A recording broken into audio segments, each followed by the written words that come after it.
मोहित अली। स्वागत है आप सभी का बदलता हिंदुस्तान न्यूज़ पर। और बदलता हिंदुस्तान के खास प्रोग्राम कोविड-19 अपडेट में भी आप तमाम दर्शकों का बहुत बहुत स्वागत है। कोविड-19 अपडेट पर हम बात करेंगे देश और दुनिया की, लेकिन सबसे पहले बढ़ते हैं आज की अहम खबरों की तरफ। एयर इंडिया ने 4 मई के बाद डोमेस्टिक फ्लाइट्स की टिकट की बुकिंग शुरू कर दिया है। वहीं 1 जून के बाद इंटरनेशनल फ्लाइट्स की टिकट की भी बुकिंग शुरू कर दिया है। जी हां, एयर इंडिया ने डोमेस्टिक और इंटरनेशनल फ्लाइट्स की टिकट की बुकिंग शुरू कर दिया है। डोमेस्टिक फ्लाइट्स 4 मई के बाद आप बुक कर सकते हैं एयर इंडिया से। वहीं इंटरनेशनल फ्लाइट्स 1 जून के बाद आप एयर इंडिया से बुक कर सकते हैं।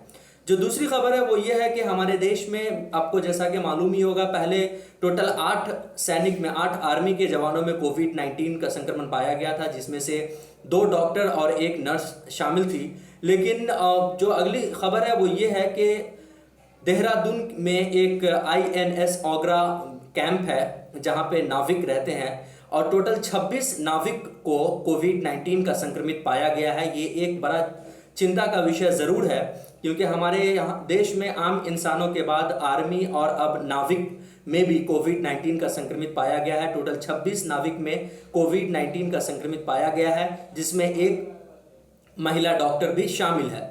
बढ़ते हैं अगली खबर की तरफ। अगली खबर उत्तर प्रदेश से है। मैं आपको बता दूं, पिछले दिनों उत्तर प्रदेश सरकार ने टोटल लगभग 300 बसेस कोटा के लिए भेजा था। कोटा में फंसे लगभग 7,500 स्टूडेंट्स जो कोटा में फंसे हुए हैं उत्तर प्रदेश को, उसको लाने के लिए। लेकिन इस पर सवाल खड़ा करते हुए नीतीश कुमार ने ये कहा है कि अगर इसी तरीके से स्टूडेंट्स को लाया गया, दूसरे राज्यों में, दूसरे शहरों में फंसे हुए लोगों को या स्टूडेंट्स को लाया गया, तो इससे लॉकडाउन का उल्लंघन होगा और इससे संक्रमण आगे और भी तेजी से फैलने का डर है।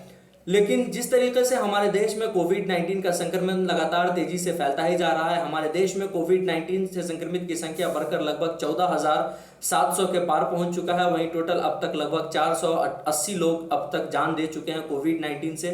इस लॉकडाउन में प्रधानमंत्री नरेंद्र मोदी ने भी ये साफ साफ कहा था कि जो जहां है वो वहीं रहें, और इसका परिणाम यह देखा गया कि बहुत सारे लाखों लेबर मजदूर दूसरे राज्य और शहरों में फंसे हुए हैं, स्ट्रगल कर रहे हैं। लेकिन अगर यूपी सरकार स्टूडेंट्स को कोटा से लाती है तो इस तर्ज पे दूसरे स्टेट के गवर्नमेंट भी अपने अपने स्टूडेंट्स को लाना शुरू कर देगी कोटा से, और ये एक बड़ा चिंता का विषय बन सकता है आने वाले टाइम में।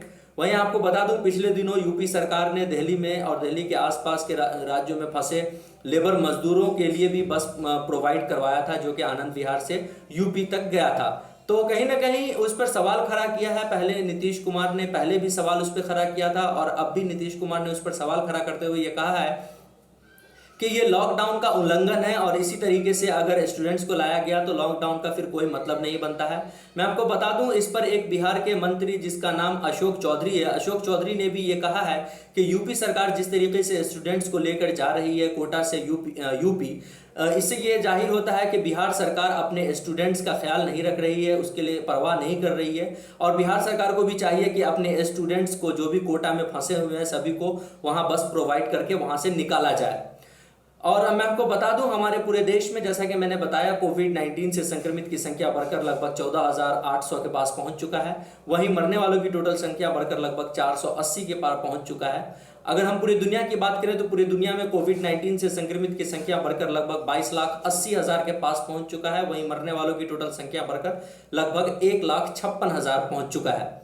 और जो अगली खबर है वो ये है कि एजाज खान को मुंबई पुलिस ने गिरफ्तार कर लिया है। जी हां, एजाज खान फिल्म एक्टर को मुंबई पुलिस ने गिरफ्तार कर लिया है। उस पर यह आरोप है कि फेसबुक लाइव के माध्यम से उन्होंने भड़काऊ भाषण दिए, और उसके ऊपर मानहानि के साथ साथ और भी दूसरे केस दर्ज किए गए हैं। कल उसको कोर्ट में पेश किया जाएगा। देखते हैं आगे क्या होता है, मैं आपको पूरी खबर अपडेटेड रखूंगा। दूसरी खबर है वो ये है कि महाराष्ट्र सरकार ने भी टोटल 1,30,500 जो लेबर हैं, जो वहां के चीनी मिल, टोटल 38 चीनी मिल में महाराष्ट्र में 1,30,500 काम करने वाले लेबर हैं, जो कि अभी शेल्टर में हैं लॉकडाउन के बाद। और महाराष्ट्र सरकार ने भी ये फैसला लिया है कि सभी 1,30,500 जो लेबर मजदूर हैं, सभी को उनके घर भेजा जाएगा। उन्होंने कहा है कि जो भी लोग शेल्टर होम में 14 दिनों से ज़्यादा से रह रहे हैं, उन सभी का कोविड-19 चेकअप किया जाएगा और उसको नेगेटिव पाने के बाद सभी को उसके घर रवाना किया जाएगा।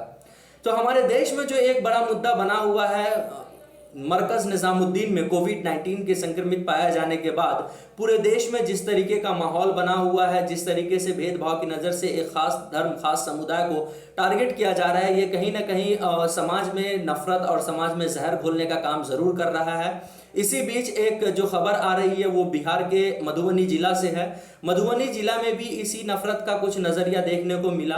कुछ महिलाओं को कुछ दूसरे समाज के लोगों ने उस पर तंज कसा, उसको ये कहा कि ये मुस्लिम्स हैं और ये कोरोना फैलाने का काम करते हैं। तंज कसने के बाद दोनों समुदाय के बीच हल्की फुल्की झड़प हुई, मारपीट का नौबत आ गया। लेकिन मौके पर प्रशासन, जो थाना अधिकारी है, बिस्फी थाना अधिकारी, पतौना थाना अधिकारी, प्रशासन वहाँ बड़ी संख्या में तल बल के साथ पहुंचे और जो सिचुएशन था उसको अपने कंट्रोल में लिया। हालात अभी काबू में है, लेकिन कहीं ना कहीं जिस तरीके से एक धर्म को कोविड-19 फैलाने के लिए टारगेट किया जा रहा है, ये कहीं ना कहीं समाज में नफरत बोलने का, जहर घोलने का काम कर रहा है। और मीडिया कर्मचारियों से, मीडिया के जो भी जर्नलिस्ट हैं, उनसे को भी ये चाहिए कि एक किसी धर्म को टारगेट ना करें। जो भी हुआ वो एक अच्छी चीज नहीं थी। निजामुद्दीन में, मरकज में जिस तरीके से हजारों की तादाद में लोग थे और मरकज के मौलाना सदर मौलाना साद को अब तक गिरफ्तार नहीं किया गया है, लेकिन पुलिस को भी चाहिए कि उसको गिरफ्तार करे। और कहीं ना कहीं उस पूरे मामले में प्रशासन का भी बहुत बड़ा चूक सामने आ रहा है और साथ ही साथ दिल्ली सरकार का भी एक बड़ा चूक सामने आ रहा है। लेकिन जिस तरीके से एक खास धर्म और समुदाय को टारगेट किया जा रहा है कुछ लोगों के द्वारा, वो बिल्कुल सही नहीं है। ये समाज में जहर बोलने का काम करते हैं। अगर कोई एक इंसान या कोई एक व्यक्ति ऐसा करता है या कुछ मुट्ठी भर लोग ऐसा करते हैं तो उसके कारण आप पूरे समाज को, पूरे कौम को गाली नहीं दे सकते, पूरे समाज, पूरे कौम को बदनाम नहीं कर सकते। ये समाज में कहीं भी अच्छी चीज़ नहीं होगी और समाज में कहीं ना कहीं नफरत और घृणा का भाव पैदा करेगा। इसलिए बदलता हिंदुस्तान भी आप तमाम लोगों से ये रिक्वेस्ट करता है कि आप लोग एक दूसरे का ख्याल रखें और अफवाहों से सावधान रहें। किसी को धर्म के आधार पर, जाति के आधार पर टारगेट ना करें और ज़्यादा से ज़्यादा लॉकडाउन का पालन करें, अपने घरों में रहें, बिला वजह बाहर ना निकलें।